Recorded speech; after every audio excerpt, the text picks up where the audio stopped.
Hello, welcome to my podcast. I'm your host, Larry Liu, and today I'm joined by Rohan Sharma. He's a board certified internist, hematologist, and oncologist, uh, still at the Northwest Medical Specialties in the South Sound area, close to Seattle. But he's going to be moving to Scottsdale in Arizona soon.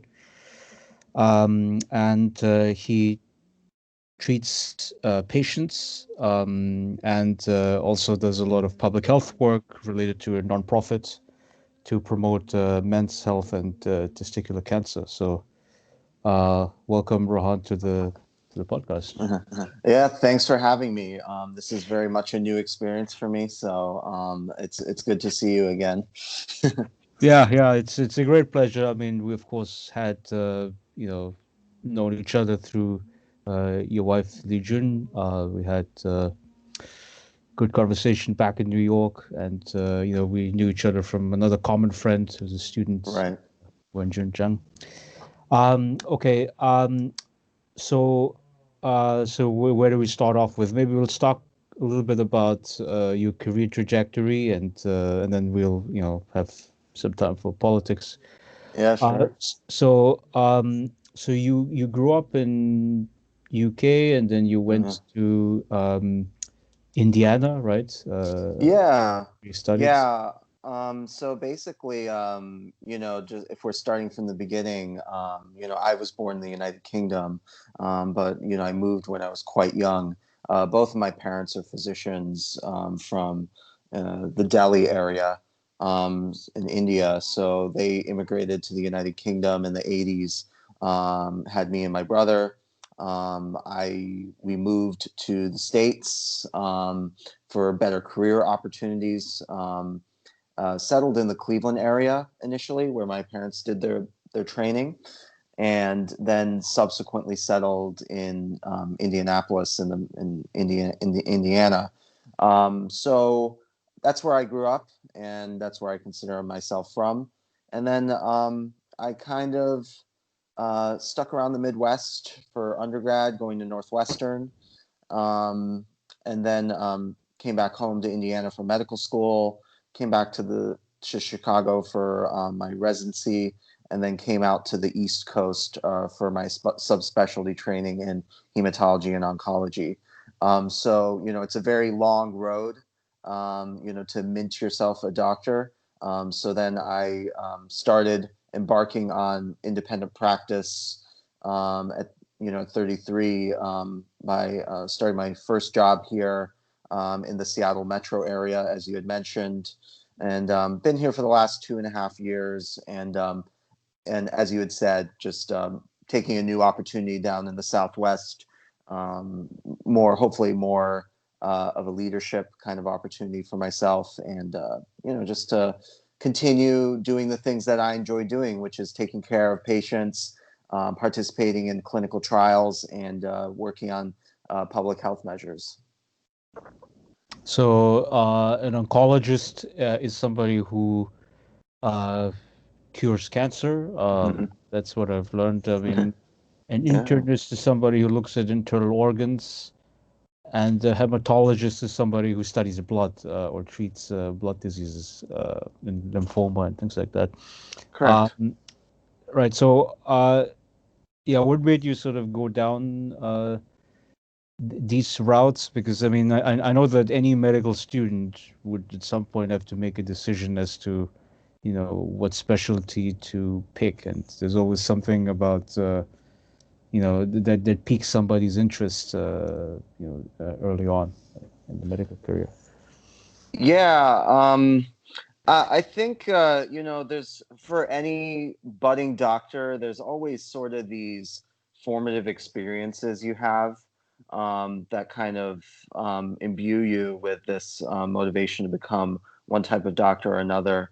I would say for me, it's a combination of just the intellectual aspects and also kind of the more emotive aspects. And by that I mean, intellectually speaking, I've always been interested in what I consider to be the backbone of oncology, which is the interpretation of data, being very familiar with statistics and being able to learn new treatment modalities for patients and being able to apply that as soon as they get approved and they have data that supports those approaches. And just the basis of it is all molecular biology, immunology, all things that I'm interested in from an intellectual perspective. And also just getting to know, you really get to know families and patients very well in oncology. I think much more than a lot of different specialties. I think it's very, and in fact, other specialties often see oncology as kind of doom and gloom, and people you know, um, are terminally ill. I don't really see it that way. I mean, even for someone who has what we call an incurable disease, people can live for potentially years and years, even with stage 4 breast cancer or stage 4 lung cancer. We've seen a lot of progress, and and not only in survival, but also in maintaining people's quality of life. People can still work, they can still, do the things they like to do with their families. So, we have to make that distinction between what is curable and what is treatable. So, something like stage 4 lung cancer may not be curable, but that doesn't mean it's not treatable and people can, more or less live a normal life. Yeah, so I recall that there was a health economist who got the Nobel Prize here at Princeton University. Yeah. Um, uh, I'm lacking his name, Angus Deaton, and he wrote this book a few years ago, and he he basically said that there's a lot of advances in terms of cancer, treatment, detection, improving people's life expectancy. But then he said that even if we were able to eliminate cancer, right, which is still somewhat far off, but if we were to do that, it would add 4 to 5 years onto the life expectancy, and I guess he Yeah. means it's averaged over the population. So, um, do you agree with that assessment? I mean, I was also wondering like how health economists and public health researchers, come up with these Yeah. figures. Yeah, I mean, I think there's many different measures we look at. You have to, when you're dealing with a situation where people are not curable, but it's very much treatable. I mean, I think it's up to the oncologist to really sit down with a patient and really kind of parse out to make sure that they're realistic with the expectations for the treatment. Some pharmaceutical company will, you know, get some, targeted treatment of some sort that costs a lot of money approved, that may only, increase someone's life by a median of about 6 to 9 months. So I think that, just because something is approved doesn't mean that it may not be appropriate for the patient. So I think it's incumbent upon the oncologist to, you know, basically not raise the expectations too high for a patient. They really need to know what they're getting into, and you know, and if that's the route they want to go in, and they have realistic expectations of how long their life can be prolonged, which again is usually reported in medians. So that means 50% do better, 50% do worse. We don't know where they're going to lie on that bell curve necessarily. If they have an informed discussion, and most oncology clinics will provide, support for these patients through social workers and different ancillary support, different societies often can help with the cost, defraying the costs, then I think it's fine. And this is part of how we learn and we improve upon treatments, where you have to start from somewhere, and real life experience in a phase 4 clinical setting is invaluable for us as oncologists. That helps us get better. So you talk about learning new treatment methods. I mean, what is the means by which people like you would get up to date about current knowledge about public health and clinical practice? Yeah. I mean, the long story short, it's all about just reading a lot. I get sheafs and sheafs of journal articles and papers mailed to me or in my email inbox. It's really lifelong learning, as trite as that sounds. You really have to read a lot. I'm never not reading something, basically. And then, when you come into a situation with a patient that's there in your office, just knowing where to find guidelines, where to find papers, using Google Scholar, using PubMed, using all the, and also talking, with thought leaders in oncology. Here in the Seattle area, we're fortunate to be near, the Fred Hutchinson, which is one of the top 10 cancer centers in the country. So just utilizing all the resources you have available to help a patient.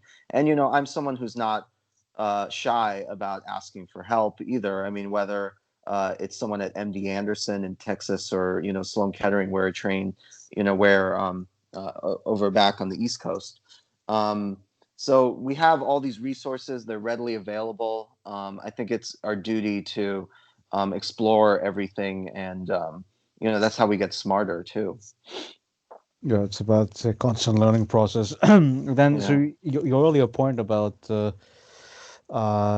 pharmaceutical company or insurance company, uh, recommending treatment that might not be too useful. What is your reflection on the, organization of the whole, medical insurance system? Because, if you look, for instance, in the UK or, I grew up Yeah. in Austria, where, people, at the point of service, are not really having to pay any medical bills, which means that they wouldn't be, deterred from accessing medical services. While here it would be very much the case. And, Yeah. some people might be rationing their own medication for financial reasons. Do you have a reflection on the organization of the U.S. Yeah. medical system? Yeah, I mean, I think it's a real challenge because I mean these oncology drugs are extremely expensive. Everyone talks about immunotherapy. That per infusion. For instance, maybe you've seen commercials for Keytruda or Opdivo. Which is another thing about a peculiarity about the U.S. system. This is, unlike Europe, here drug manufacturers can directly advertise to people on TV. That's prohibited as far as I understand in Europe. So then, someone can come to your office and say, "Hey, doc, I want Keytruda." Well, it has to be approved. We can't just give it to you. That's been one of the major advances in oncology over the last 10 years, I would say. And one infusion of Keytruda is about $30,000. And this is a drug that someone could be on for years. Someone has to get paid for this somehow, right? The pharmaceutical manufacturers. So I think the long and short of it is that I think that the U.S. system, if you can pay for it, is one of the best in the world, and that's the big issue. Can you pay for it? There's a reason that you have sheikhs from Saudi Arabia or some Middle Eastern country coming to the Mayo Clinic or coming to MD Anderson for their treatments, because there's a certain innovation and there's a certain quality for that is possible here. And I think that it's a major challenge. I mean, we can't continue to live in a country where 40 million people are uninsured. I can't really comment too much on what is the best strategy going forward. But I will say that there are pros and cons to each approach. My parents moved from the United Kingdom, and partially the reason they moved is because in the 80s, if you recall, Maggie Thatcher really kind of gutted the NHS. She closed a number of hospitals, and that led to more inefficient services at the hospitals that remained. Um, and another, let's say that someone has, I'll give you an example in the UK of a situation which may lead to potentially compromised clinical outcomes. There's a very rare disorder called PNH, which is basically a rare blood disorder where it's not very common. Maybe 1 in a million people will have it, where the body destroys its own blood cells, leading to someone becoming anemic and jaundiced, and it Mhm. makes people more prone to blood clots. So this disorder is treated very effectively with a monoclonal antibody called eculizumab. Now, eculizumab is extremely expensive. I believe it's one infusion is we're talking probably $300,000. I think at least 300 to 400K. Um, and the NHS really restricts who can get this. There's a lot of, and I believe there's maybe 10 or 11 people, a dozen people in the entirety of the UK that are actually on this drug. So one could argue that that kind of rationing, although it does lead to better cost containment, potentially could lead to compromised clinical outcomes, because there are shades of gray where we often have to lobby the insurance companies to get the treatment that we want for our patients. And this is one disorder where it's rare, granted, but if you get people on this drug and they respond, they can live for decades potentially. So I'm not going to pretend that I have all the answers, but I think that there are some benefits to the U.S. system. And whatever the model is going forward, should harness advantages of both, I think. So basically, what you mention here is a trade-off between, sort of like you can have high level of cost, but then you have the medical innovation. You can do really great on cancer outcomes and things like that. Or you can have a somewhat cheaper and cost-effective option, uh, but but there might be some rationing, I guess, where medical administrators would basically cut off treatment maybe above a certain age range. I mean, Yeah. um, yeah, so that's a possibility. I mean, I would still say, I mean, just from my political preference, I mean, I would still find it better to have a system where you have universal coverage. We because you can. I don't know. It's sort of like a human Yeah. rights thing, right? Where it's like Right. if you get sick, I mean at least we want to provide you Yeah. with the most optimal medical treatment, and then the way how to deal with rationing. I Yeah. think the best way to deal with rationing would be public investments, right? It's basically like the government would have to make a decision, uh, Right. as to like how to reallocate resources. And I know that it's going to be difficult because we are facing aging populations all over the world, and particularly in the Western countries. Uh, where we're already spending more money on pensions and healthcare. Um, Hmm. but you know, but what can you do? I mean, it's like Right. I, but the other alternative of like let's make it hyper expensive and let's increase medical bankruptcies as we have here. Yeah. Uh, I, I don't know whether that's the Yeah. socially sane way to go. Yeah, yeah. I mean, we have a number of nonprofit foundations that assist our patients, but that doesn't completely defray the costs involved. Yeah, and I'm not advocating for one system over another. I just think that people should just be aware that there's pros and cons to each approach. And from my own experience, I mean, that was my parents made that decision that they did not want to, that they saw kind of the cons of a nationalized system, and that led to them to immigrate. So I mean, but that said, I mean, you mentioned, and I totally understand from a humanitarian perspective. I mean, it's really a shame that we're in such a wealthy country and we have so many people who are uninsured. I mean, what do you think is going to be politically feasible with a Biden administration that they're coming in? Well, I think what would have to happen is, at the very least, add a public option to, the current healthcare exchange, right?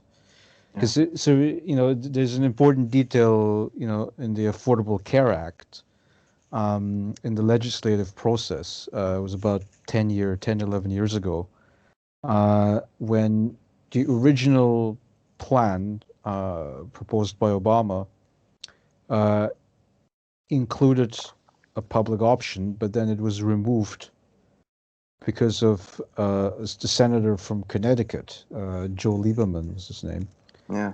and so he was sort of independent but caucusing with the Democrats at that time.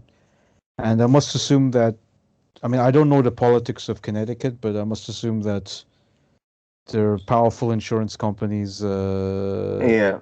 that Yeah. located I'm there. sure. Yeah, there's a big health lobby there. Yeah. Yeah, Mm. and so that's a big consideration, where it's like you would have to implement some kind of change, and it would be sort of like a gradualist thing, right? It would be sort of put on top of the current institutions that we have, and it wouldn't be sort of like, you could say, revolutionary toppling in the way that a single payer plan would be. I mean, though, I mean, if you did a comparison, of course, I would prefer the single payer option Mm. to the public option, but I would still think that, at the very least, adding the public option would be, would make a positive difference, Mm. because you would basically, it's sort of like, um, yeah, like Medicare kind of, so you could sort of buy into it, um, Yeah. and then the premiums that would be charged would be, fairly reasonable, Right. and then because it's a public plan, so you can regulate deductibles and co-payments in such a way that, that this wouldn't be, that this wouldn't cause any financial issues. And of course, Yeah. presumably you wouldn't do exclusion for pre-existing conditions, which is what I guess the issue that we had prior to Obamacare. Yeah. Um, so yeah, and then, and I think also for the doctors, I mean, this would be uh, very much a good deal where, like, I mean, I saw this one like news report once. It was like comparing the hospital in Toronto in Canada versus in New York City. Mm-hmm. And in New York City, they have this, huge wing in the hospital building, which isn't related to, clinical care, but rather to administration, right? It's a Yeah. billing department, right? People who Right. call up insurance companies and deal with the paperwork. Uh, and in the Canadian hospital, they have like one small office and then maybe two or three secretaries in the billing department, right? Mm-hmm. And so I would think, and then also I've heard of cases of like solo practicing doctors in the U.S. who gave up their practice because, and then they joined, either like a larger practice of Right. doctors, or they join a hospital, right? So, Yeah. where they basically become employees in the payroll. And a big consideration has to do with the organization of the paperwork, right? Because if you work in a hospital, right, then there's somebody else in the building who will Mm. deal with that. Mm-hmm. But if you have your solo practice, I mean, you're gonna have to hire all these people, right? Right. Um, so I would think that simplifying the paperwork would be a massive Yeah. boon to doctors, don't you think? Yeah, I mean I mean in effect that's a big part of my job. It's about documentation more than anything because that determines the reimbursement. And what you're speaking about is absolutely true. Really, solo practitioners, it's really difficult particularly in oncology, to maintain that model. A lot of it has to do with just declining reimbursement for chemotherapy, for drugs, and that's the bulk of your costs. And it makes more sense to be a part of a large group, like a private group or a large health system, because then you are more able to negotiate drug prices with the manufacturers and bring it down. You're in a better negotiating situation in order to do that.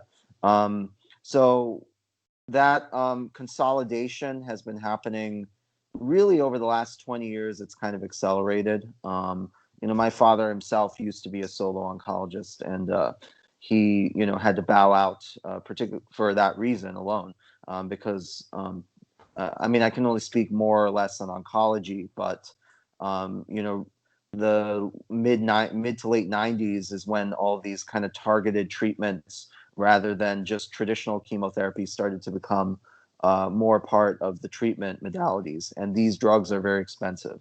Targeted and pharmaceutical companies have to make their money somehow. So declining margins led to this consolidation. Um, and the larger point is, doctors, we're pretty good at doctoring, but we're not very good businessmen, I would say.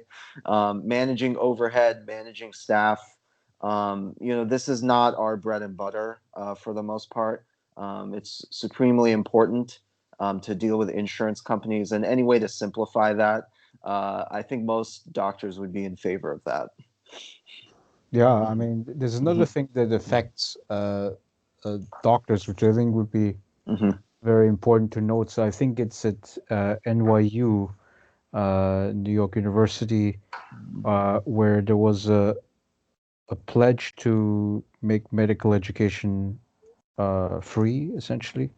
Yeah. Um, and so, would so what do you think about this whole notion of, like, how the medical education is currently funded, where essentially, you have young people, very ambitious people, and they say, oh, I want to be, a family practitioner, but you know, it's not that profitable, right? Especially the Yeah. rural areas that tend to be underserved. And this whole idea of, like, I'm going to have to maximize and optimize my income source comes from the fact that you're laying out what, $200,000 to $300,000 in medical debt you acquire in order to get the education. Um, do you think that there are some changes that need to be done with respect to funding medical education? Oh, definitely. I think that figures very prominently into what specialty people choose ultimately. I mean, do you know what the most competitive specialty is when people graduate from medical school in terms of which residency they want to select? Like I mean, just take a surgery? guess. No. Uh, No.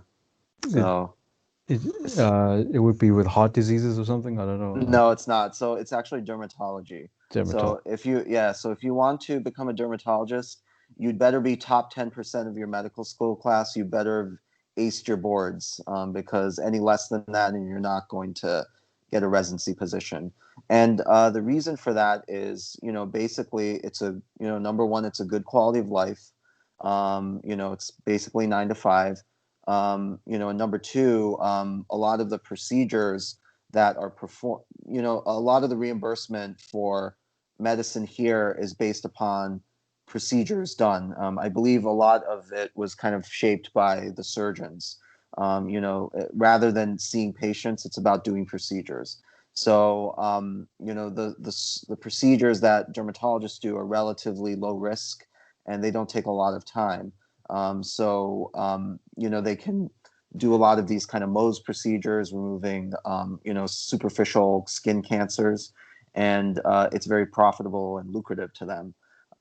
So, this kind, and, actually family medicine typically is on the other end of that spectrum, in terms of selectivity, in terms of the board scores that are expected in order to enroll. So that just kind of further exacerbates the shortage of physicians, especially in rural areas. People have to drive longer. Just doctors of my age, millennials. They train. You have to train in areas where there is enough volume to get that kind of exposure to a wide range of different maladies and diseases, and that can only really happen in a big city. And once you get that taste of big city life, all the things that are great about living in a city, like restaurants, culture, theater, etc., sports, whatever, it's really hard for those folks to want to leave. So then, that just makes things worse. I trained in, at a state university in Indiana. They're basically the only university in the state that offers an MD degree, and they want to keep it that way, basically. Um, so it's a very large medical school. It's about 300 students per class, and in spite of that, their mission is to make doctors for the state. In spite of that, only about, I believe, half of the graduates will end up staying in Indiana. The other half will move elsewhere. So I think that crippling debt is part of it, but also this system where, the most lucrative, the most highest paying professions are the ones that everyone wants to do. I mean, there has to be some sort of incentive to get people to want to go into primary care. I think part of the way that we can accomplish that is by just alleviating this debt better. Like you said, the average medical school graduate has about 200 to 300K in debt. I was lucky; I had a scholarship. But if I had that hanging over my head, I think that would definitely play a role in my decision, what I would do at the end of medical school. Right. And now, of course, the more difficult question, I guess, if you were a policymaker, was to decide, how you would alternatively fund it. I mean, one of the things that you mentioned is very important, that, you only have one medical school in Indiana, and it would be much better, for instance, if you increased the number of medical schools, um, because I think there's only 130 Mm-hmm. MD accrediting institutions across the US. And, you know, I mean, like, so the other extreme in terms of professional degrees in the US is the law schools, right? Right. I think they've gone in the Yeah. opposite direction, which is too much supply, essentially. Correct. Yeah. And now you have all these lawyers being minted, and they're concerned about not finding a job because there's just too many. Um, so I mean, I would think that there would have to be some kind of sweet spot there where you would, you know, basically, go against the desires of the American Medical Association Yeah. by increasing the number of medical schools and Yeah. medical slots. Um, because I mean, I would think that especially with the aging of society, people developing different kinds of diseases at higher ages, um, you know, having to deal with the COVID pandemic and maybe Hmm. future pandemics. I mean, I would think that medical demand would only go up as time Yeah. goes on. Um, so it'd be Oh easy to yeah. do that. Yeah. Yeah, I think you're absolutely right. I mean, I'm not sure what the exact number of medical schools are in this country, but you're probably right. I think that there's a manifold of problems. When I have a number of friends who are lawyers. From what I understand, starting a law school uh, is relatively easy. When you're starting a medical school, you need lab equipment, you need physicians who are going to teach. You need a major hospital system in order to train young doctors.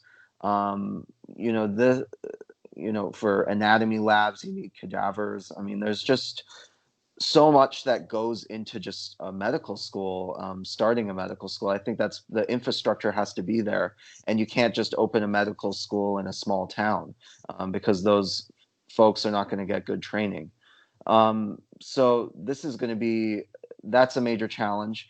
And just speaking from my own state, my home state of Indiana, Indiana University wants to control the supply. They don't want another game in town. They have established satellite campuses in other areas of the state for those first 2 years of training for that reason alone. They want to keep control over that supply. So basically, they started a satellite campus in South Bend, which is a town about 2 hours out of Chicago in northern Indiana. They did that probably because they don't want Notre Dame starting their own medical school, which is in South Bend. Similarly with Bloomington, they don't want the undergrad campus there starting their own campus. So this is a challenge, I think. The infrastructure is a challenge, and also once you get out of medical school, the ACGME, which is the accrediting body for residencies, it's basically they control the amount of slots that are throughout the country. So that keeps um, the supply at a certain level, right? And even in spite of that, there's still not enough U.S. medical grads for the residency spots. That's why we have, I believe, about 1/3 of spots end up going to international grads. Maybe it's more. It's been a while since I've read that statistic. So in spite of all that, there's still a shortage. So Right. And of course, the health economic element behind it is that you restrict the supply, and then it's really expensive uh, to access medical services. yeah, And yeah, I mean the other extreme, and I'm not saying that the United States should move in there, but um, would be Cuba, right? Because in Cuba they are training tons of doctors, and and they even export doctors, right? They send them all over Latin America, I've heard. and it's basically, we'll give you doctors, and then you give me cash, or you give me resources that the country needs, and that goes a little bit uh, too far, to the extent that the doctor salaries there are so low that in some instances, doctors would have to get side hustles to survive. Mm, yeah. So I think that would be too extreme, but I think going in the direction of, like, increasing medical doctors, especially in an aging society, I think Yeah. would be the right thing to do. Yeah. Um, okay, so now let's turn to political issues here generally. So we've got the new, uh, Biden administration, as you say. Mm, but then there's also still the court battles that are happening. Yeah, I know. I was about to say. I mean, or do we have a Biden administration? I'm not sure. Administration. So Yeah. so where do you think that the country stands at the moment? With Mm, this election, with right. government ready. Yeah, I mean, I must say that I'm just have an amateurish interest in politics. It's just something I've always liked discussing with my friends. Just casually speaking. And I mean, I thought this was a very interesting election. It seems that people made a conscious choice that basically we don't like Donald Trump necessarily, but we kind of like his ideas. And there must have been some degree of there. I mean, I'm sure there was some aspect of ticket splitting here. Although Biden had a very, electorally speaking, I mean, he's over 300 electoral votes. That seems to be a definitive win. But when you kind of look at the battleground states individually, Pennsylvania, Michigan, Wisconsin, Arizona, Georgia, the margins are just really thin. And in fact, Donald Trump was able to increase the amount of votes he got from last time quite a bit. He was able to bring his people out. But the counterpoint to that is that so did Biden. Historically speaking, is going to get the most votes uh, of any candidate ever. So what this suggests to me, this outcome, is that in basically without COVID, Trump probably would have won again, and I don't think it would have been close electorally speaking. And secondly, if Trump maybe dialed things back just a little bit, the tweeting and all the stuff that he does, he probably would have eked this out, presidentially speaking. And then, of course, I don't think Nancy Pelosi can look at this election and say, like, this was a resounding success. She lost seats. The majority is thinner for the Democrats. And, in spite of that, it looks like she's still going to stay in there. So I don't know. What do you think about that? What was your kind of Yeah. um, look at this What election? so uh Mhm. so as you say, there Mhm. has been a thin margin in some of the states. I mean, so Mhm. in Wisconsin, the margin was 20,000. Now, what's very interesting though is that that's an exact reversal from what we had 4 years ago. Wisconsin tends to be a blue state when it comes to presidential elections, but it went 20,000 votes for Trump 4 years ago, and now it went 20,000 votes for Biden. Um, and Overall, I agree with your assessment that COVID was the decider of the election. I mean, people sort of liked the callousness and the chutzpah that a guy like Trump has. Sort of a guy who talks out of his ass. But it's really a way of, like, saying "f you" to the political system, and that message, even though it's not constructive, but it's very resonant across large parts of the population. So there was this book that I'm reading currently. It's Capital and Ideology by Thomas Piketty. He's one of the premium experts of income inequality, and but he has this big section in the book where he talks about shifts in political sociology, and what that means is that the Democratic Party used to fully represent, you could say, the working class interests to some extent. Well, I mean, it emerged out of, like, sort of southern, you could say, racist, sections of the party, right? Mhm. But then, because of the New Deal, because of the Great Society under LBJ, um, where under LBJ actually it became a pro-black party, uh, but but it had broad support among the working class demographic, and we've seen this shift around over the last I guess, 40 years of transformation. The first time you saw that under Reagan in the 80s, right? The so-called Reagan Democrats. That's why he won, especially the second election in '84, uh, where you started to see that some parts of the working class were starting to support the the Republican Party, or um, or they were turning into non-voters, right? Because you Right. also have to remember that the U.S. has very low turnout rates. It's about 60, 50%. Yeah. yeah, 50 to Yeah. 60%, let's say. Yeah. Um, and so a lot of these sort of, you could say, non-voters are, working class essentially. I mean, who are sort of disaffected by either political party. And and then what happens is that you have the rise of what he calls the left Brahmins. So he was using the Indian caste Yeah. Okay. terminology. I appreciate that. And so Yeah. so what does he mean by left-wing Brahminism in Yeah. this context?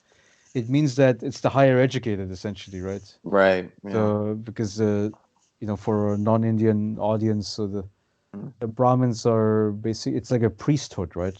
Yeah, it's the Uh, highest caste essentially. Yeah, like the priests and the teachers, right. educators, etc.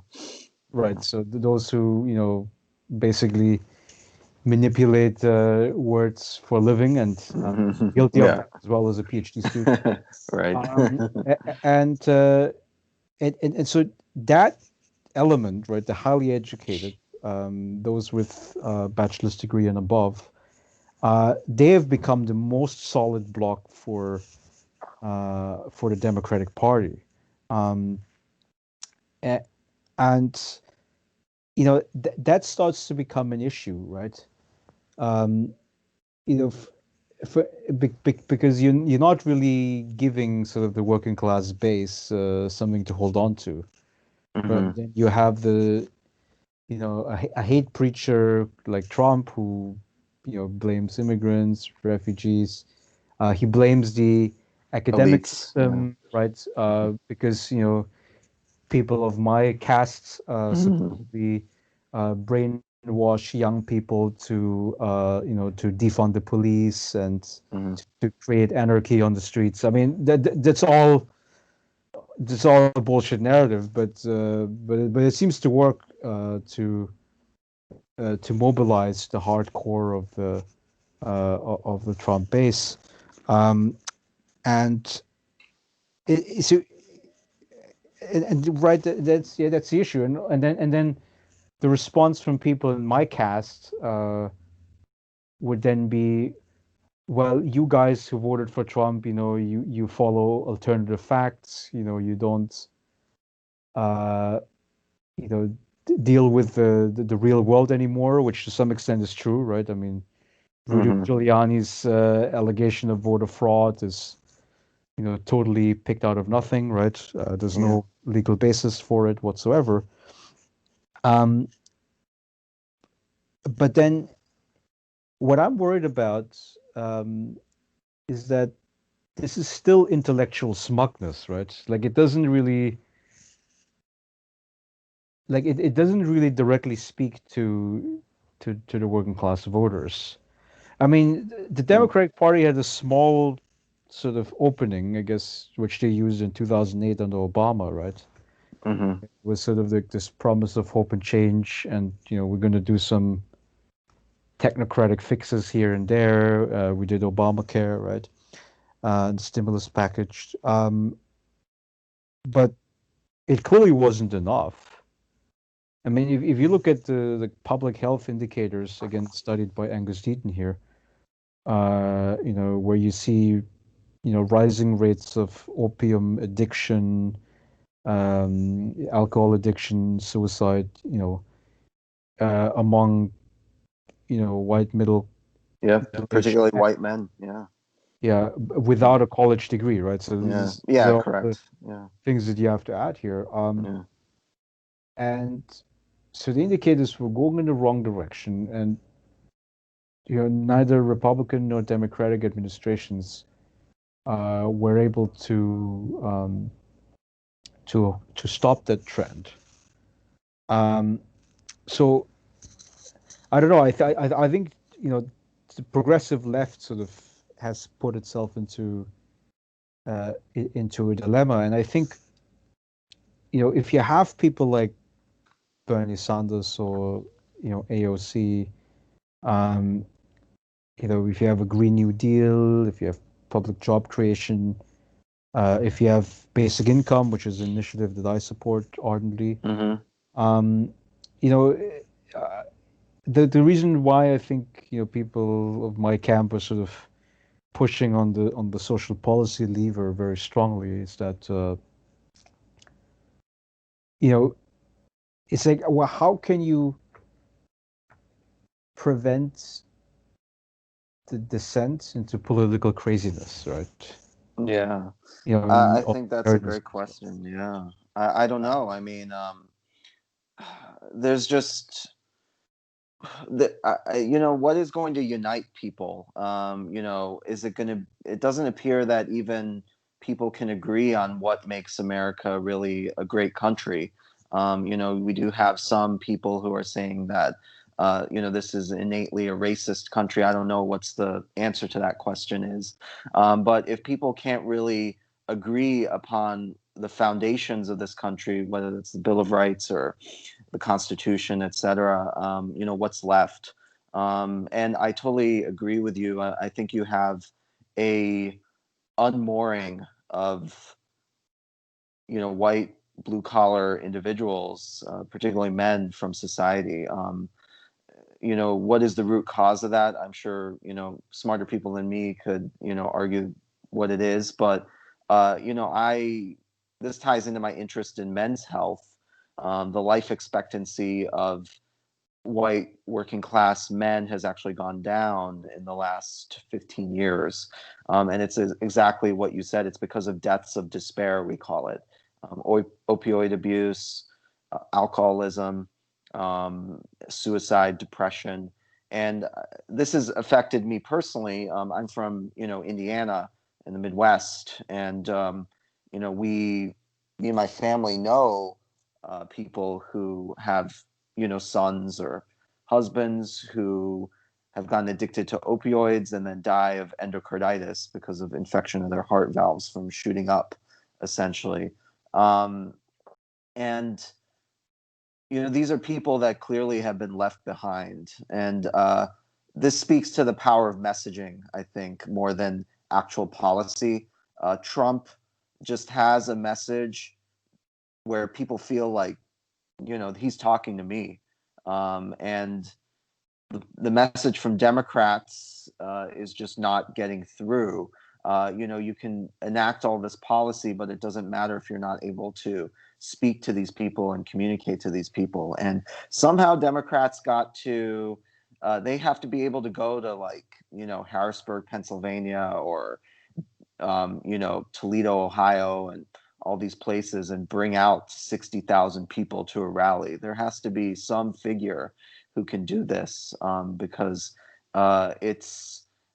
I don't see how the path that Democrats are going on is going to be electorally. Um, I don't see how this is going to be a path forward, and it's starting to really turn off not only white working class voters, but also people of color. In fact, one thing that's lost in the narrative is that Donald Trump got the most minority vote of any Republican since 1960. Why was he able to, in spite of all the whatever you want to call it, racist, misogynistic language that he's been saying for the last 4 or 5 years. In spite of that, how was he able to peel off more Latino voters? How was he able to get more? Although black men voted overwhelmingly for Biden, he was still able to get about 15% of the vote. I thought I read, which is way higher than Mitt Romney or any other prior, or Bush or any prior Republican candidate. So there are causes for concern here. I don't know what the best uh, foot forward is for Democrats, but do I think wokeism kind of played a role in it? I think so. I think people mistaking Twitter for real life probably played a role. I know you're a big fan of Alexandria Ocasio-Cortez. I like some of her ideas. I'm not going to say I like all of her ideas, but I think her kind of, her central conceit is that, Connor Lamb and all these other kind of moderate Democrats didn't, the reason that they are having so much trouble is because they kind of de-emphasized me when they should have been, having me come out on the campaign trail with her. I really think that's kind of an egotistical statement on her part. I think that, that would have been a disaster if she was trotted out anywhere outside of her district in New York. Yeah, I mean that's very Mhm. much understandable. Also, I Mhm. mean, I think AOC made a mistake last week or so when she said that we should keep lists of Trump supporters, which is Yeah. very reminiscent to you could say the real witch hunt in the 1950s, Yeah. Harvey era, right, where people were accused of being communists. Um, so I mean that I think is extremely damaging. I mean, another thing I would also say on record that would be damaging is if we dragged out court cases against Donald Trump after he steps down from office. Um, you know, be, Especially criminal investigation. I mean, maybe civil law investigations I think are okay, but if you start going into criminal law and you said, oh, because of the collusion with Russia or violating emoluments clause of the Constitution, and then for those reasons, it would be make him criminally liable. Um, you know, Here we have to make a decision, right? So if you say narrow interpretation of rule of law, maybe there's a case for prosecution of Trump, but then if you, yeah, but you also have to analyze the politics, right? Because as you say, I mean, a lot of minority supporters, 72 million votes, right? Uh, Right. yeah, he had like 63 million last time. Mm. So he increased by 10 million the votes. Uh, so and the base that he does have is extremely committed. I mean, these people they were going out in D.C. the other day, right, Right. to protest on his behalf to basically annul the election effectively. Um, so I would just be very concerned that for the sake of the you could say political health of this country that you know, if you had to pardon Trump, I would go in that direction, yeah, Yeah. because I think what's more important is like that that we are able to turn the page, right? That uh, Yeah, and I don't think he's gonna. I mean, his strategy. I think in his heart, he knows that these legal challenges are, not going to amount to much. Just the. I mean, the vote margins are convincing enough that. I mean, although it's close. I mean, what are the chances that 20,000 votes are going to get overturned and he's going to win, these states? I think it's extremely unlikely. Is there going to, if you investigate for electoral fraud, are you going to find some instances of fraud? Sure. I mean, is it going to be in the order of thousands and thousands of votes? Probably not. But that's really all he needs, to cast this cloud of illegitimacy over the election. And I think his hope is that this hangs over a Biden presidency for the next 4 years. Um, and then he kind of, and like you said, his core supporters are so rabid, they're going to stick with him no matter what. He's going to somehow harness that energy for the next 4 years and, feed into it with maybe a media network or whatever. I mean, we'll see what he does. And if provided he stays healthy and hungry, I mean, I think he's already mentioned to aides, his close aides, that he does intend on running again in 2024, and he would be in a great position to do what Grover Cleveland, I guess, was the last president to do that, and win with a non-consecutive term. Um, I don't see. I mean, are there any other Republicans who could assume that mantle, that populist mantle, and harness that support and that passion? Other than his family members, I'm not sure. I mean, unless you have some names.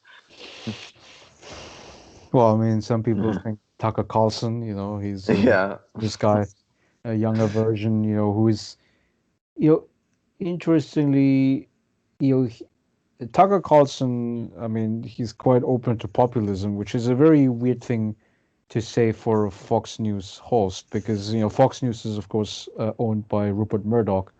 Right. And Rupert Murdoch is a guy who, basically funds every right-wing government in English-speaking countries, so Australia, UK, etc.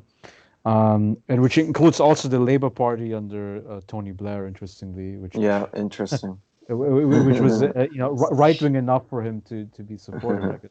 Wow. Um, but uh, but yeah, so yeah, but yeah, I mean, he would be sort of a very popular figure that would have some hearing.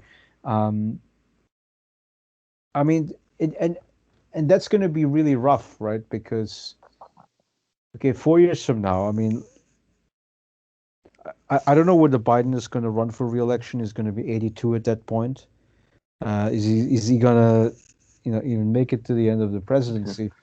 Um, so it might be either him or it would be Kamala Harris who would be running on the ticket. Um, and then I'm extremely worried. So by instinct, I think Biden is a little bit to the left of Obama, right? I mean, he's somewhat more in favor of like unions. He's signed Hmm. up under pressure of Bernie Sanders to increase the minimum wage.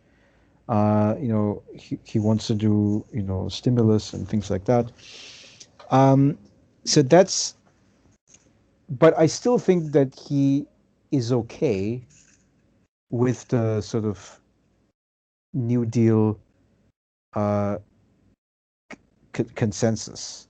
Hmm. Um, no, no, not New Deal consensus. It's the New Democratic consensus, right? It's like the Bill Clinton kind of thinking. Um, and also, what we still don't know is the two Senate seats in Georgia, right? And whether Yeah. they turn Democratic or not. Yeah. I mean, I don't have any on the ground information for Georgia, but I mean, it is a conservative state in the South, although it did flip. I mean, partially, probably mostly because of the strength of the vote turnout in Atlanta. I mean, are we going to get that kind of turnout for a runoff Senate election? I kind of doubt it. Um, so, I mean, I don't think that those are going to go the Democrats' way. I mean, that's just my perception. Yeah, Um, and I I think you're right. I mean, Biden. My perception of Biden is he's kind of someone who is pretty good, but kind of sways with the wind to a certain degree. I mean, he did support the crime bill back in the '90s. he voted The for NAFTA. He voted for Iraq. Yeah, exactly. So whatever is the prevailing wind, that's the way he's going to blow, basically. And right now, I mean, the progressive movement is ascendant within the Democratic Party, so he's going to kind of go more in that direction. To a certain degree, that's going to be beneficial to the country. I mean, especially after the last 4 years. So I don't have major problems with that. But is he going to have the strength to really be effective and stand up to Mitch McConnell and That's an important who's still, subject, yeah, like, is he going to do that? I don't know. I don't think right? so, but So, the Democrat worst case scenario now is that the Senate stays Republican, which means that a president has can do two things, right? So the one is independent of Congress, and then the other is needs Congress. So the one that's independent of Congress, he'll do it regardless. So he will rejoin the Paris Climate Accord. He will rejoin the Iran nuclear deal. He will rejoin the WHO. He will, reunify the families that were separated under Trump during in the border policy. He's going to restore the Dreamers Act, right? So the Mm. undocumented migrants, children status. And he's going to restore environmental protections that were repealed under Trump. So those are the things that he can do, but they would take us back to the Obama era, essentially, right? Yeah. And like Right. they don't really solve the underlying, you could say tensions that we have in our society. So this the stuff that would really, you could say, make the people believe in the government again, um, is spending policy essentially, right? Hmm. Like the first degree measure would be a second stimulus package. It would be the public option and the healthcare plan, be raising minimum wage, infrastructure, etc. Right? Yeah. Um, So basically, whatever he can accomplish via executive order, right? I mean, without a Senate, like well, rejoin the Polaris and all that stuff. right, but then Hmm. if you do the executive order stuff, that would take us back to the Obama era, but that's not enough. Right. Right. It's like what he needs is the congressional support, right? Because Exactly. for the money programs, right? And here's the problem. So the Republicans are gonna block, right? If they win Hmm. Senate, then 2022 the midterms, the Republicans are gonna blame the Democrats, and usually the voters will blame the president, right? Yep. They Yep. usually don't blame the Senate. Um, so then the House will flip Republican, Hmm. right? Um, Right. so basically, Biden would be a lame duck from the very beginning, and then 2024, you know, as you say, Trump might be running again, or maybe another GOP populist. It's an important question now. I mean, at that point, it will depend on who the GOP nominee is going to be, right? If Right.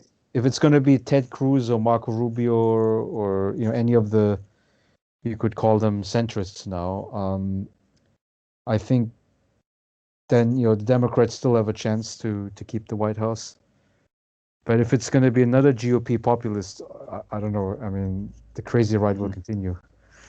Oh yeah. I mean, I think, like I said, I mean, from the beginning, I mean, Trump may have lost, but I think his ideas are still very popular. I think it's going to be some person who's kind of a bombastic Trump-like figure. You mentioned Tucker Carlson. That's a really interesting choice. Certainly possible. I mean, Ron DeSantis, the Florida governor, he's from a state that usually is pretty competitive, and he's kind of very Trumpian in his policies and how he carries himself. Um, his family members, Don Jr., Ivanka, certainly possibilities. Um, uh, there's, who's going to assume that mantle? He's basically, say what you will about Donald Trump, but I mean, he's basically recast the Republican Party in his image.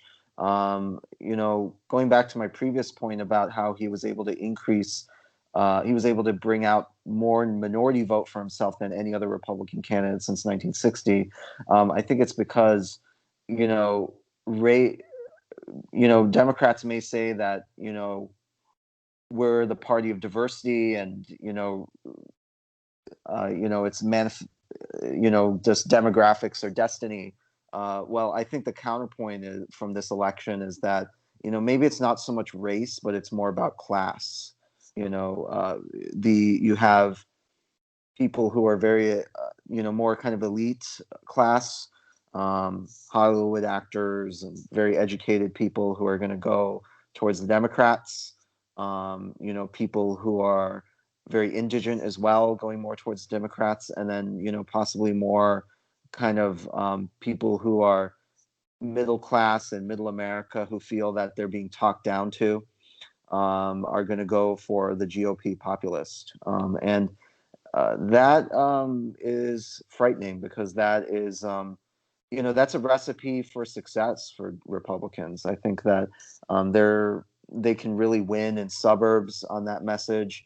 They can really win in Florida and Texas and all these Sunbelt areas on that message. And like you said, I mean, the Republicans are probably going to, regardless of what happens with the Senate runoffs, they're probably going to gain seats in the House. They're probably going to win back the House, and Biden will be even older at that point. Maybe there will be more pressure from more progressive members of the House to really get stuff done because, he's old and we only have 2 years to accomplish what we need to accomplish, and then the chaos continues. And I was actually mentioning a point to one of my friends earlier that proponents of limited government may get what they want ultimately, because you have a very gridlocked system where nothing can really be accomplished, and you just have one executive, overturning the executive orders of the previous incumbent, and that's all we are able to do, from presidency to presidency. Yeah, and it's going to be very frightening because so there's underlying challenges I think that have to do with capitalism, right? I mean the lack of options for economic growth. You have the aging of society. How do you pay for various social programs? How do you basically tax people who have money? I mean, so we have a big, wealth distribution question. If you read anything with Jeff Bezos or Elon Musk in it, you'll see the stocks are going up, right? Wealth is going Yeah. up, etc. And somehow, I mean, like this issue, I mean, it has to be dealt with in a political way, uh, but yeah, the political system is not very how should I say, adapt at doing this kind of we could say changes to to tax policy, for instance. Right. Uh, so yeah, we'll have to see how it all goes forward, and how you would reconfigure the political landscape. I mean, so Bernie is too old to run on the progressive side. I think the heart attack that he had during the campaign was perhaps a little reminder to him that he wouldn't be able to carry the mantle. Um, what do you think about AOC running in 4 years or even 8 years? I mean, I think she has kind of an opportunity here, right? To like you said, all these people are getting older, right? I mean, they're all in their late 70s and their 80s. Nancy Pelosi is 80. I think there's an opportunity for her where basically she can say, "Hey, Nancy, we did things your way and we lost seats." She's penetrated the cultural she's penetrated the culture. She's dominated. I mean, we'll see. I mean, she's got like 10 million followers on Twitter. She's definitely good at. In many ways, she kind of her her ascendancy has been patterned after Trump to a certain extent. Just getting control of the Twitterverse and getting her name out there and gaining some notoriety through that. And I think that if things don't go Democrats' ways, which probably they won't in a couple of years, I think she's going to have an opportunity to really exert herself and possibly get even more of a national voice and possibly even run for Senate. I think is probably going to be the next choice. Is going to be the next thing for her, and I think she has her eyes on the prize. I think she's very ambitious. Chuck Schumer is like 71, so how long is he going to last? So. Yeah, I mean that. Well, I mean Chuck Schumer. I mean he's actually one of the younger guys. I mean, Yeah. you just made like Mitch McConnell is 78, Biden 78, Hmm.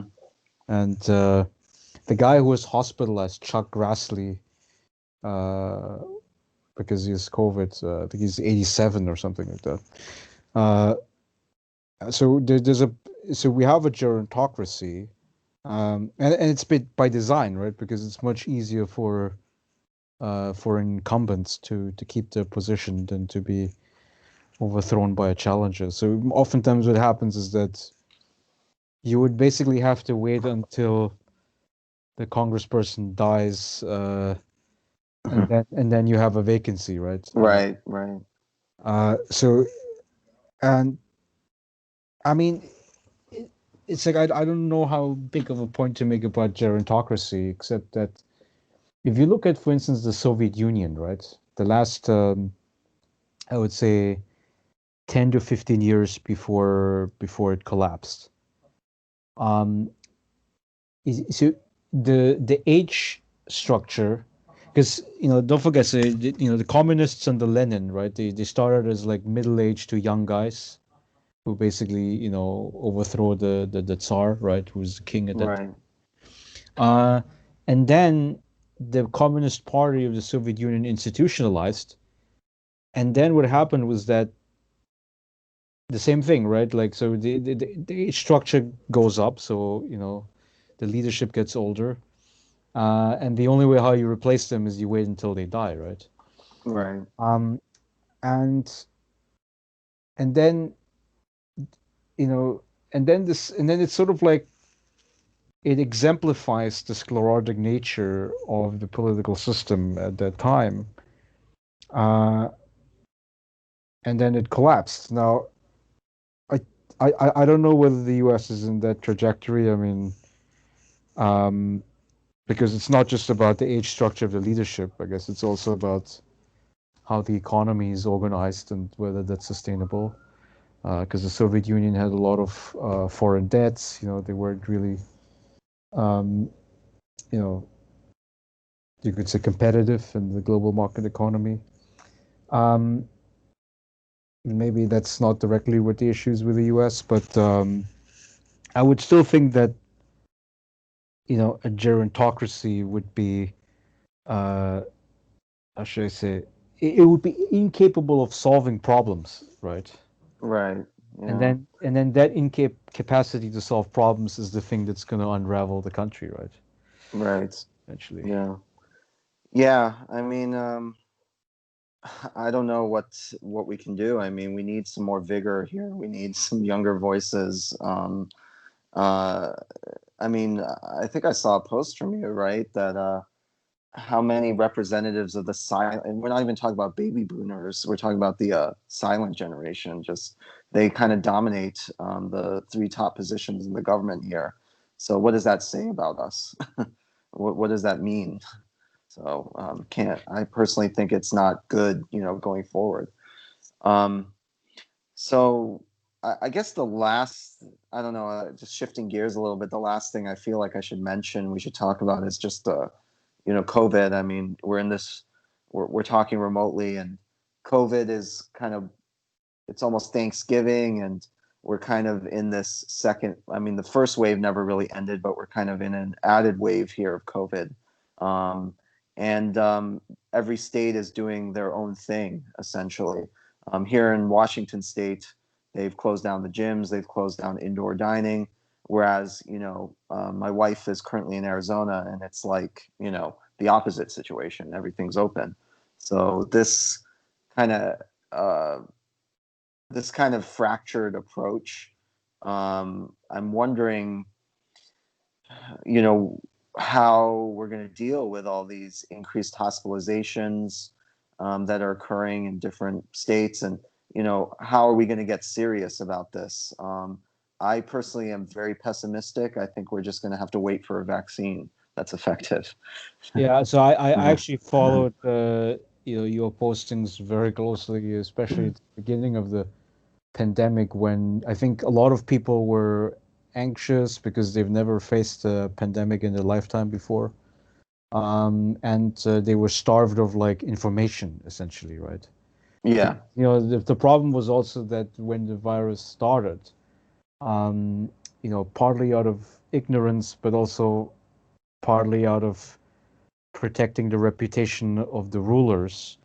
The Chinese Communist Party was sort of not doing a good job of containing the initial outbreak of the virus, because people were able to leave the city of Wuhan, right? They were able to travel all over the world, and and that sort of brought us to this crisis moment. But I mean, maybe you want to speak about, so before, I mean, we'll talk about politics of COVID, but maybe Yeah. you want to say a few things about your personal experience, up close from a clinical experience side. How did Yeah. you experience COVID? Yeah, I mean, I've been fortunate that our health system has given us a lot of support here. And if you recall, Seattle was kind of the first city that was hit real hard back in March. I'm kind of coming from a consultant's perspective as a hematologist. Really bad cases of COVID can lead to kind of a clotting disorder, in effect, and that's how I tend to get involved with these folks. Um, I kind of put on the full PPE, the capper suit with to help with the self ventilation, and it's this is really in certain subsets of people, particularly people who are more elderly and with comorbidities. This is a really gnarly virus. The way it can cause multi-organ dysfunction, and the way people just stay on the ventilator for prolonged periods of time. I've never really seen anything like that. I mean, people can be on the ventilator for a, sometimes up to 2 weeks, and not really getting better, but not really getting worse. It's really interesting in that regard. And what can be really devastating to families is, people can get better to the point that they can get off the ventilator, and then a few days later they suddenly die of cardiac arrest because of the late cardiac effects of this virus. They die of instant heart failure, essentially. So I've never really seen anything like this before. Um, I was always a little bit skeptical of the data coming out of China to begin with. My sense was that the death rate was not quite as high as was reported. And I think, the CDC data that we've collected so far, for the most part, I think it's a tale of two stories, essentially. I just had a chance to look at the CDC data for America, at least yesterday. And really, folks who are, let's say, 35 and under, the death rate is comparable to the flu. We're talking about 1% death rate, but it goes up pretty precipitously high once people are basically over the age of 55, and even more so if they have comorbidities like hypertension, diabetes, obesity, etc. Then the death rates can go up to around 20 to 30%, pretty significant. Um, so um, I think what is driving this increase currently that we're seeing around November, I've not been able to find good statistics on this, but my sense is that it's mostly younger people. I saw that it's kind of a bimodal distribution in terms of the case rate. From what I could determine, basically you have people who are above the age of 55 who are getting infected, and also actually people in their 20s. That's about 24 to 25% of infections currently. Um, so I think that I'm sure anecdotally we know of 20 somethings. We're not that much older than that, who are going out and having parties in their house, and definitely not distancing, and probably having more than a dozen people. Yeah. And of course the weather's getting colder, so people are staying indoors, which increases the chance of aerosolization of the COVID particles and getting people infected. Um, so and I'm I just don't know how we're going to get out of this without a vaccine in this country, at least. I think masking and social distancing are important, but more importantly than that, there has to be a collective sense that we want to protect each other. We don't want to we want to minimize, 20 somethings. We don't want to hang out with each other, become an asymptomatic COVID carrier, and then go hang out with grandma, Yeah. the next day. There's just not that sense in this society, and that's going to doom us until we get an effective vaccine. And of course, if we do develop a vaccine, are people going to want to take it? There's a significant anti-vaxxer movement here. Yeah. Are people going to think it's some kind of conspiracy from Bill Gates? I just don't know. And of course, other unknowns about this vaccine. I mean, I saw some of the preliminary data from Pfizer and Moderna. Good stuff, 95% effective. But what does that efficacy mean? Does that mean that someone's going to be immune for life, or does it mean they're just going to be immune for the season until maybe COVID mutates and it's going to be a new strain? I think there's a lot of unknowns, and Well, we just even have to the be very pharma careful. companies wouldn't be able to figure that out, right? I mean, No, definitely not. yeah. No, I mean, and of course, how are they going to scale up to produce this vaccine? And of course, someone's got to get paid for this vaccine. Pfizer's not doing this out of the goodness of their hearts. What does that mean as well? Well, So, at least the uh, Biden admin said that, it's going to be provided free of charge, which implies that the taxpayers would foot the bill, which I mean, at least that point is reassuring to me. I mean, I know that there's this income inequality issue about paying off these pharmaceutical companies, but at least if it doesn't bankrupt individual patients, right, who are poor, uh this might be a reasonable path, right? right, totally. Yeah, I sincerely hope so, because I've seen some of the worst effects of this virus, and particularly in our patient population, people with cancer who are getting chemotherapy, who are going to be more immunosuppressed. I sincerely worry about them. Even in the job that I was in, there were staff members who were getting it, potentially interacting with patients, because you can't really control what people do outside of work. I mean, we can wear the gowns and the N95s and all that, but behind the scenes, people can still travel and visit their parents. People can still get on airplanes, and they're not going to quarantine. There can be a suggested quarantine, but by no means they're not forcing people to stay in a hotel for 14 days like they are in China or South Korea or these countries. So, how do we get out of this? I'm not sure. Yeah, it's a big issue. So there was also one question I had about ventilators, because Yeah. I saw somewhere that um, once you're hooked onto the ventilators, it basically does the breathing for you, Yeah. and then that could be a bad thing, because it's sort of like the body tells the lungs to sort of take it easy and to shut off, um, which I would think that would be bad, right? I mean, that would Yeah. sort of Yeah, it's not weaken good. I mean, sort of. ventilators are artificial respiration. The last time I looked at the statistics, once someone is on a ventilator, it's kind of a 50-50 chance whether or not they're going to get off and improve. Um, the longer people stay a ventilator, people can get ventilator associated pneumonias. They can get damage to their lungs from the ventilator, more likely to have kind of long-term effects even if they do get off the ventilator. So that's definitely a poor prognostic sign. um, at least initially. I do maintain a lot of, you know uh, I talked a lot with friends back in New York when New York City was getting hit hard, a few weeks after Seattle. And there was a definite scare of a ventilator shortage. I mean, I trained in New York. I just can't imagine the amount of duress they were going through. I mean, these are hospitals that are bursting at the seams even without a pandemic.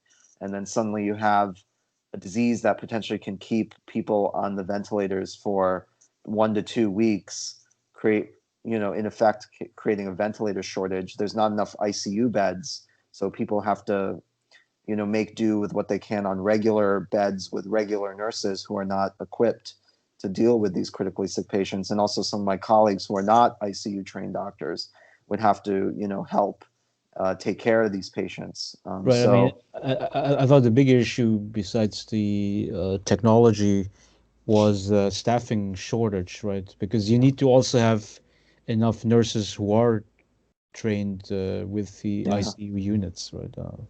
Yeah, there was definitely a deficit of expertise, during that period of time.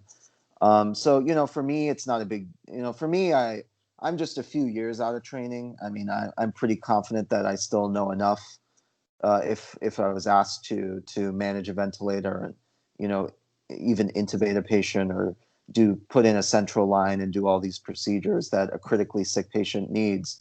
But what about, some of my colleagues who are 50 or 60 years old? I mean, they would not be able to do that probably. So, Right. I mean, so like, now that you were able to, read a lot of material and interact with fellow doctors over the last year dealing with COVID, like, like aside from the obvious vaccine, uh, have you seen anything like any successful therapeutics, like once you have the, yeah. uh, patient Yeah. in? Well, unfortunately for Donald Trump, hydroxychloroquine is not one of those. I That's, think, yeah, yeah. most of the studies have not proven benefit, that I can see. I would say remdesivir, which is an IV treatment, has been the most promising, for those folks. When Donald Trump got COVID, that Regeneron treatment that he got, the monoclonal antibody treatment, I have not seen that used. It's not approved, but I think that the science undergirding that uh, is very promising. But a lot of it is still, as far as I understand, supportive care. The body has to fight it off, and unfortunately, people who have other medical problems and who are more elderly are less equipped, to fight it off. Right. So, and then basically the main advice for people going forward. I mean, I just was watching the Dr. Fauci interview. Is to basically not meet for Thanksgiving and Christmas, and then basically wait until the second half of next year, essentially, until the vaccine comes out. Yeah, I mean, I think we're going to basically be alternating between lifting and lifting lockdowns and going into lockdowns to a certain degree, basically into next year. And I don't see this kind of way of living changing significantly. I still think we're going to be masking up and sanitizing and distancing, well into probably the summer of next year at the very least. That's my prediction. And I think most of the tech companies, I'm in Seattle, which of course, big tech city, they've already understood this. I mean, their workers are not coming into work through next year. They're going to be working at home. My own wife is working remotely, for the time being, at least until next summer. So, they must have a sense of where this is going. Right. I mean, and also like I think ASA, which is American Sociological Association, that's my discipline. Uh, the annual conference has been shifted online. And that usually happens in August, right? So Right. August of next year is already sort of Yeah. very pessimistically shut down. Yeah. There's also an important point that you made about how different societies deal with COVID, right? Because as you say, in the Asian countries, there's several differences. I mean, first you mentioned when outsiders fly in, they would have to quarantine for 2 weeks, and that would be very strictly monitored. I mean, I've known people that went South Korea, Turkey. I mean, all these places they have very strict mandatory 2-week quarantine orders. And also another thing is that mask wearing is normalized, which in my area in Princeton, I think we have good mask coverage. I would say good chunk will wear Mm. it. Um, but But I would imagine like those things are very hard to do in, you could say, a freedom loving individualist society, right? uh, Yeah, I mean I think that's borne out in the statistics, right? I mean, Europe is blowing up again also. I think that there is something to be said for cultural differences here. This is really a disease that is going to requires collective action. Thinking about, you or me may be fine if we get COVID. The overwhelming likelihood is that we're going to be fine. But what about if there's an incubation period of 5 to 7 days where we're asymptomatic, and we go and visit our grandmas, and we're not wearing masks around them, and then we happen to give COVID to them. They're not going to do so well. So it seems like these kind of Confucian societies, it's just kind of built in that we take care of everyone else. We more or less obey the directives of the government. Um, and that's why these countries are controlling this thing. And I think the biggest litmus test of their success is that my wife is, as you know, Chinese.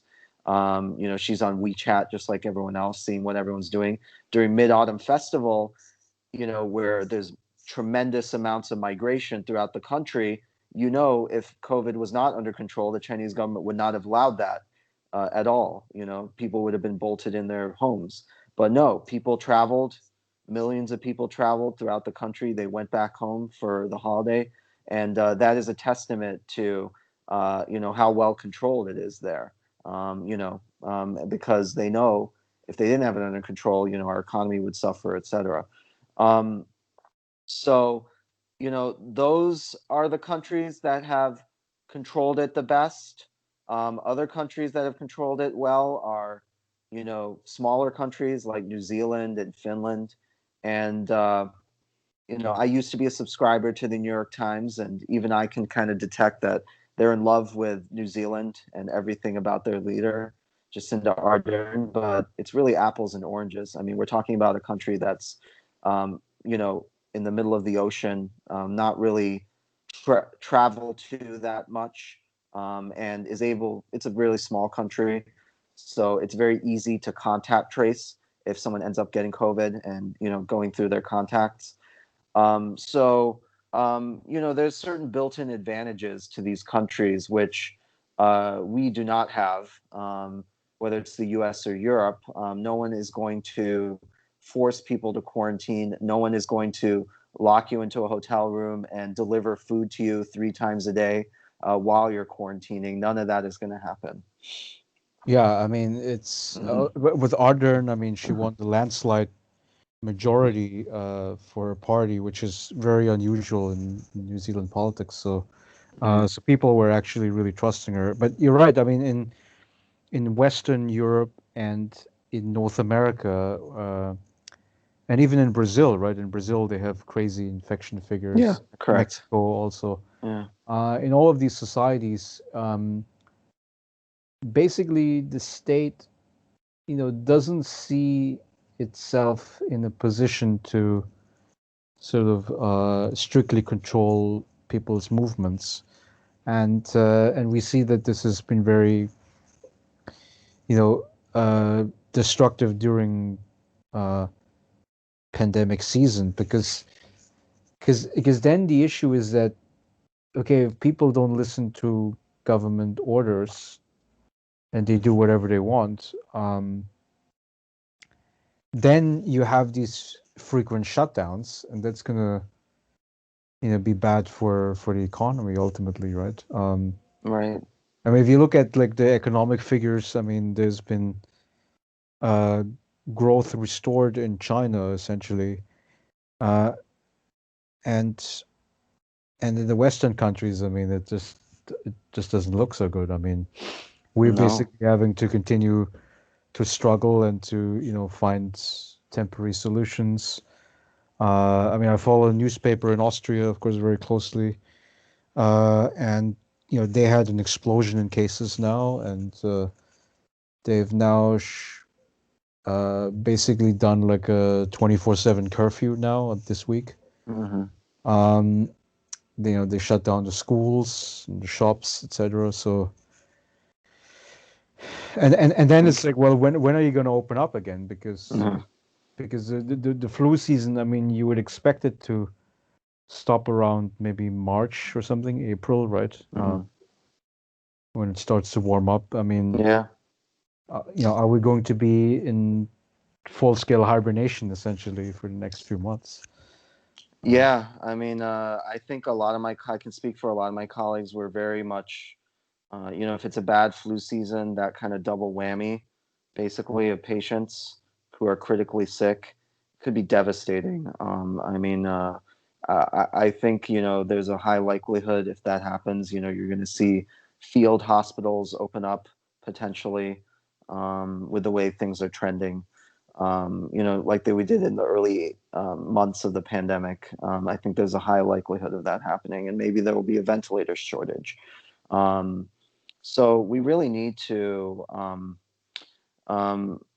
we need to protect our most vulnerable people here, because it could be disastrous for our healthcare system. I think, we have a health system that is really good at, you know, making profits off of elective procedures, but we don't have a health system that's very good at taking care of large numbers of critically sick patients. I mean, that's just the reality that we're dealing with in the United States. right, because you can't extract that much profit out of it, right?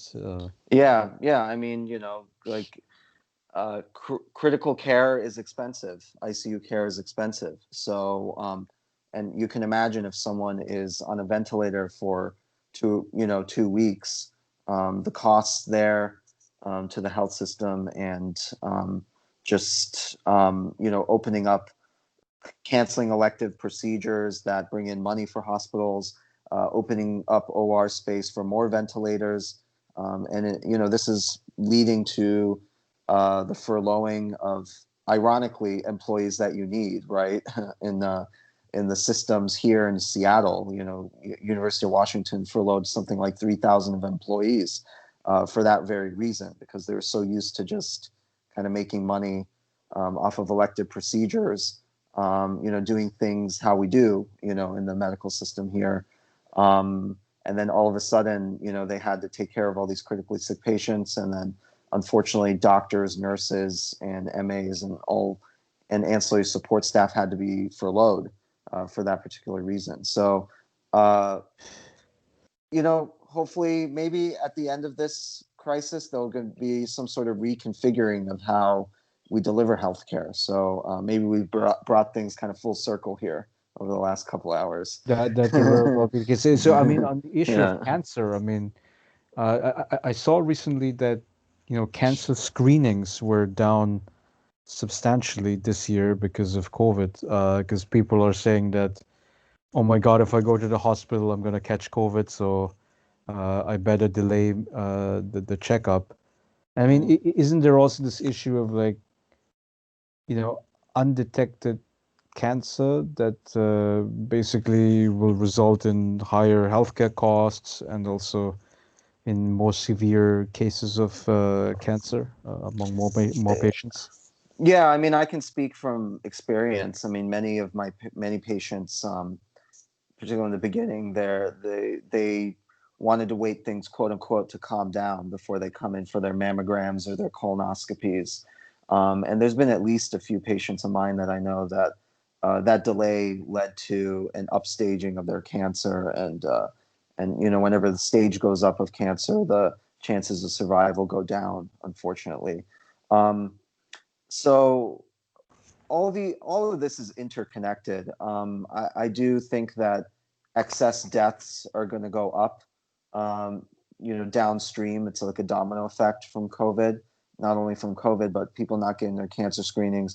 If they have some really bad chest pain, signaling a heart attack, they'll think twice about maybe coming to a crowded ER full of COVID patients. And we're in for some hurt, I think. Yeah. Coming into the winter. And so this will be the last point, I promise here, but obviously Mhm. not related to pandemics and health, but in terms of a societal challenge that we have to deal with, which has to do with climate change.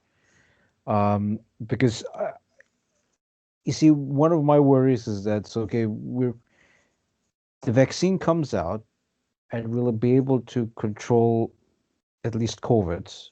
Um, and maybe it might mutate into like influenza that we have to sort of inoculate every year or whatever.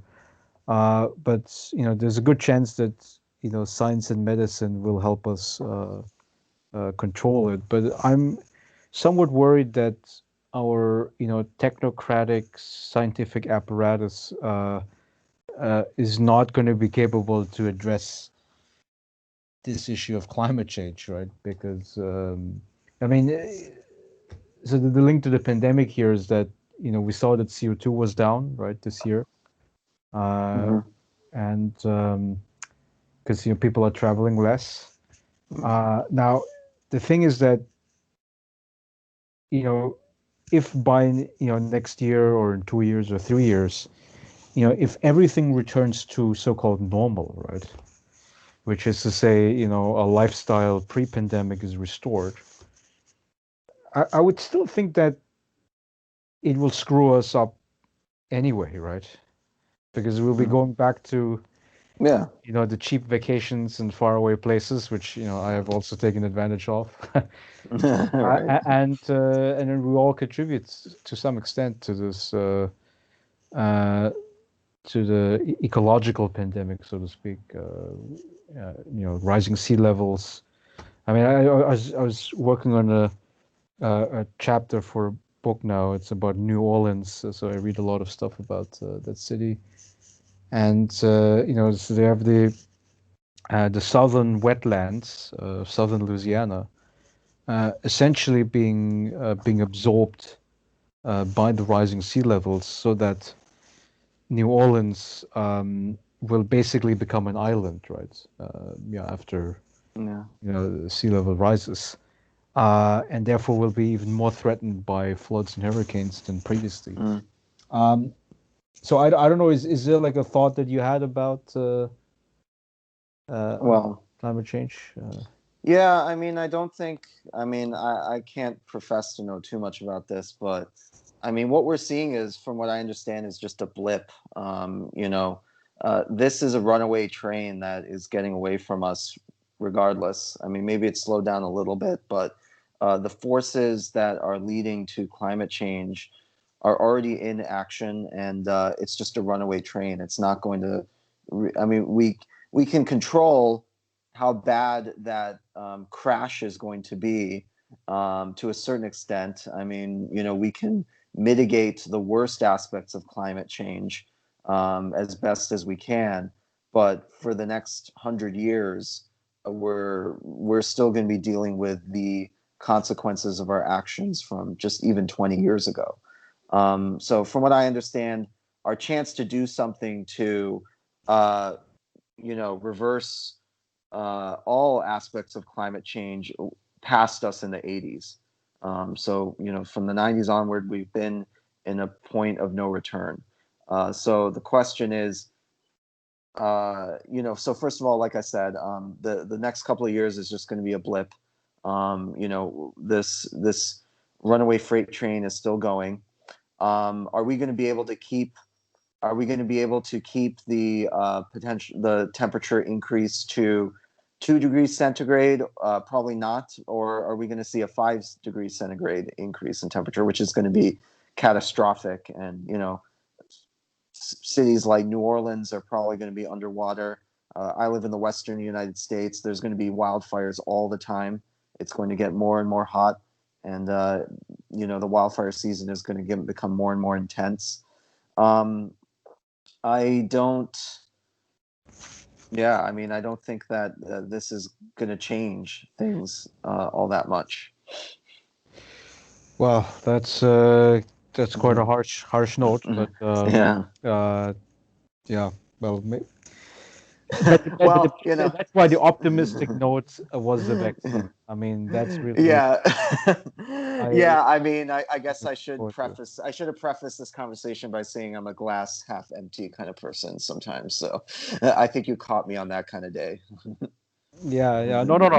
I'm very much understanding of that. I mean, also, I think again, this is cuts with the generational issue here, where the people who are making the decision are different from the people who bear the price. And I think people like Greta Thunberg show that, right? I mean, she's like 17 years old, and and then the older folks are telling her, well, why don't you go to school, right? Yeah, of Why are you course. doing the school strike? Um, but it's like, but I think she's right. I mean, to some extent, it's like, well, what am I going to school for? What am I studying for? What kind of job am I Yeah, working if the civilization that sustains me is gonna collapse in flames, literally, right? yeah, right. So yeah, but that's one of the few light points I think, which is Mm. I think it is the activism. I think it might be bringing changes around the margins. You know, a Yeah. friend of mine showed me like fusion energy technology, right, which is basically the opposite of nuclear fission, which Hmm. releases more energy even Yeah. than fission. And I, I don't know whether those things, those tech fixes are gonna get us anywhere. Making us independent of fossil Mm. fuels and CO2. Yeah. Yeah, I think our wild card as humanity is our ability to innovate and technology. And I can't predict the future, but I think as long as we have that, there's some hope. So, Yeah, okay, good. So I've held mhm. you up too long, Rohan. So thank you very No, much thanks for your for time. joining This was here. fun. And we'll surely be continuing the debate in social media, and hopefully one of these days, if everything quiets down, we'll meet physically at some point. Yeah, that's right. Maybe in a couple years. We'll see. Yeah, sure. Thanks a lot, Larry. Yeah, and all the best on your move All to Arizona. right. Okay. Thanks. Thanks. I appreciate it.